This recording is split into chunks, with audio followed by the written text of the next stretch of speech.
Donald Trump's administration is fundamentally about one thing at this point, and that is the grift. Above all else, Donald Trump cares about making himself more money. And of course, in the process, making the billionaires that bought his administration more money as well. And that's it. That is all that Donald Trump has set out to do with the rest of his time as president.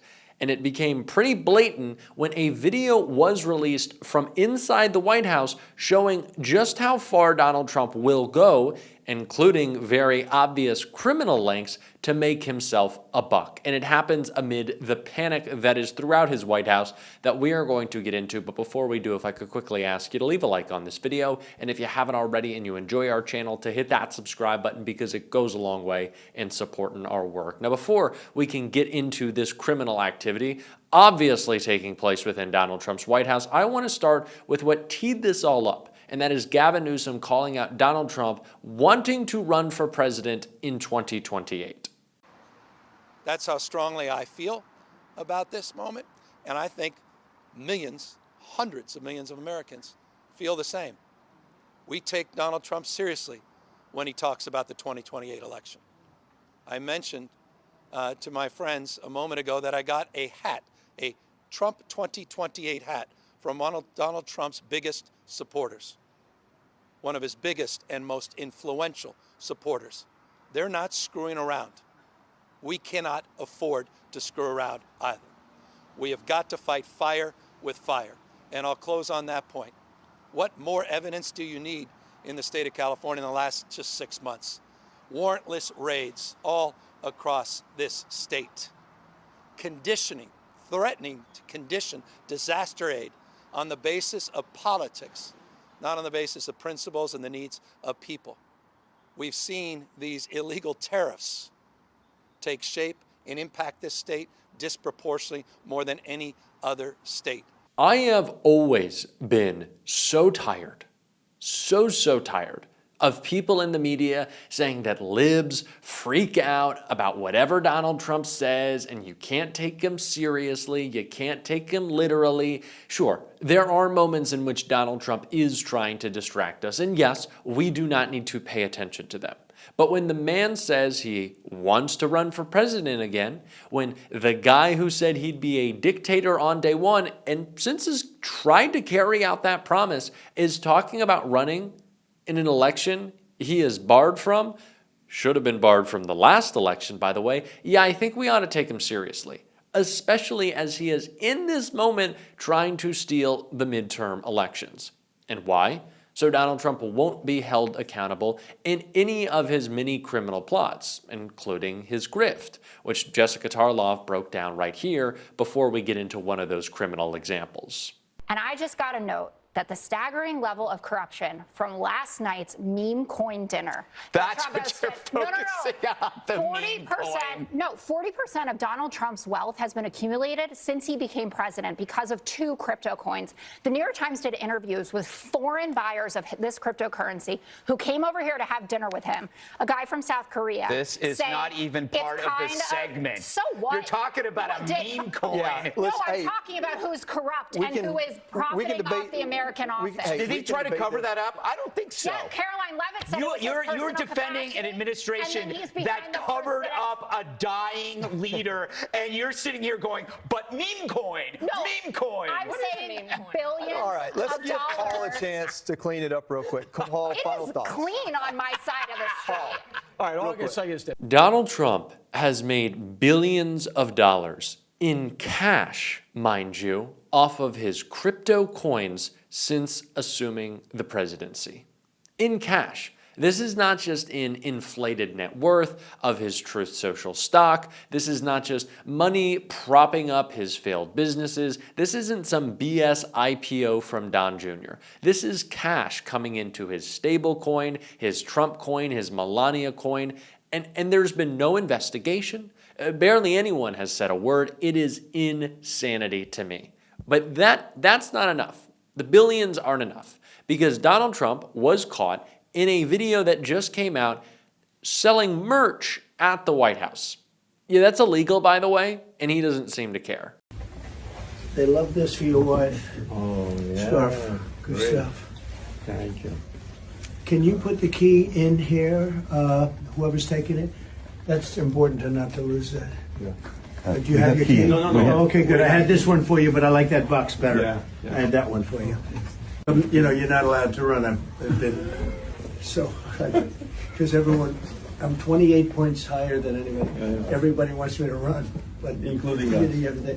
know, it's funny. So this drives me crazy. Look, 4 more years. I go 4 more years. So it's sort of cool. Fellas, come on, grab what you want. That's okay. So not only is Donald Trump selling merch, he's selling Trump 2028 merch inside the White House. So this is campaign merch for a future election that he's barred from inside a government building. The White House, no less, is what Donald Trump is doing right now. While he sees historically bad poll numbers, as his administration is in shambles, as he tries to run and hide from the Epstein scandal, the scandal of his failed economy, any other scandal that you'd want to talk about, Donald Trump is selling 2028 merch inside the White House, a place that you pay to keep safe, secure, looking nice, representing us, our country, our house of the people. The man's selling merch out of it. And it's not unusual to have a White House shop. It's commonplace. But it's usually just like little DC trinkets. You know, you get something, a little memory. There's nothing wrong with that when people go through for tours. But selling Trump merch is insanity. And of course, illegal. It's a violation of the Hatch Act. Donald Trump doesn't care about that. We're way past the Hatch Act at this point. But I do think it's a funny encapsulation of the corruption. It's not funny, it's upsetting. But of the corruption and just how like outside of reality that Donald Trump is at this point, that he's like, 2028, people keep saying I should run again. Which people? Like, I know your cultists say that. And we recently saw a poll that 43% of Republicans, which is a staggering number, but not nearly as much as I thought it would be, would not bat an eye if Donald Trump was in the Epstein files, which, by the way, he is. And when that comes out, I'm sure that number will go up, and Republicans will say, well, we never really cared about Epstein in the first place. Why would we care about Epstein? And the files aren't even real. And if they are, who cares? But they're not. But if they are, but I don't know. That's what Republicans will do. Surprised that number's not higher. But the grift and the graft, it's unimaginable. Billions of dollars he has profited off the presidency, while he's taking billions more to funnel into his golf clubs to promote them and to take as many vacations as possible. J.D. Vance, as we are slashing the budget for national parks, had the water level of a river in Cincinnati raised so he could go kayaking on his birthday. Do we see the hypocrisy? These are the guys who said that they were going to be saving you money. They're going to be slashing the budget. They're going to be cutting close to the bone. It is hypocrisy on display all the time. And the corruption might be the worst part of it all. And that is why I'm glad we have someone like Chris Murphy, who's been on this beat the whole time. And I want to take a look at what he had to say in his most recent takedown of Trump's corruption. The United States Senate will not facilitate, will not grease the wheels of Trump's corruption of our foreign policy. We can do that by voting to block these two arms sales to Qatar and the UAE. Not permanently, but until both countries commit to deny Trump's requests for personal enrichment as part of the bilateral relationship. That's why Senators Van Hollen, Kaine, Schatz, and Sanders have joined me in 2 resolutions to disapproval for those Reaper drone sales and the Chinook sale, and we'll have a vote on these 2 resolutions as early as this week. President Trump has declared that U.S. foreign policy is for sale. And the opening bids from 2 of the richest nations in the world is a $2 billion investment in Trump's crypto company from the UAE and a $400 million luxury plane, essentially for the president's permanent personal use. At the exact same moment that Trump is trying to push a bill through this Congress that is going to ruin a lot of people's lives, cutting off their health care or leaving kids without food at night, he's making himself even richer by trading American national security policy for gifts. And to make it worse, trading away U.S. national security secrets in exchange.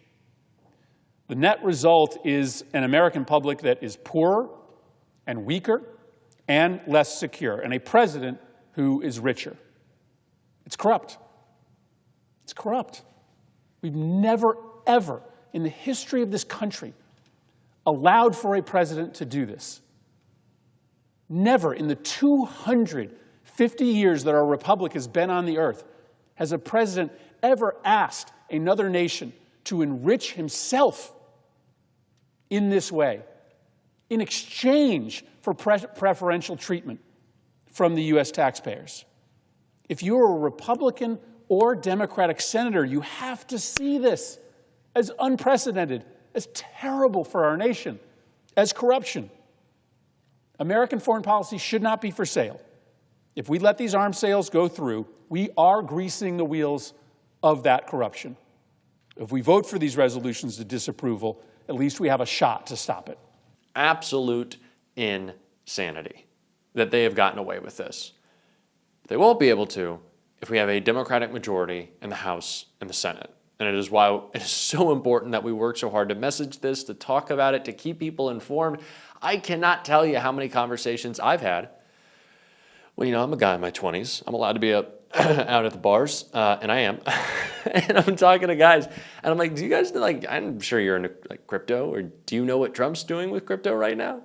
And they're like, I'm like, what? You don't know that the president of the United States is using that office to funnel billions of dollars into his own pocket? And they don't. When they do learn that, guys who are into crypto, they give a proper what? They don't like it. You know, I've heard this a lot from guys who like the crypto space. And I think it's interesting and something that we should take note of, that the billionaire, the whales of the crypto industry, like the Winklevoss twins or any of the Mark Andreessens, the Bill Ackmans of the world, those guys who are real big players, they're more worried about them than they are any regulation coming from the government, because they just think they have too much control over it. And their closeness to Trump represents that amount of control, right? And they don't want that. They want this to be a space outside of the normal institutional control. You can give your merits or demerits for that. I don't love crypto. But one thing is clear. This is an industry now that Donald Trump has built to serve him. And that's not what these people want. So I think we should call it out. We're certainly going to on this show. And if you want to support that, as always, you can hit that subscribe button, leave a like on this video. And if you stuck around to the end, drop a blue heart in the comments. And until next time, I'll see you soon.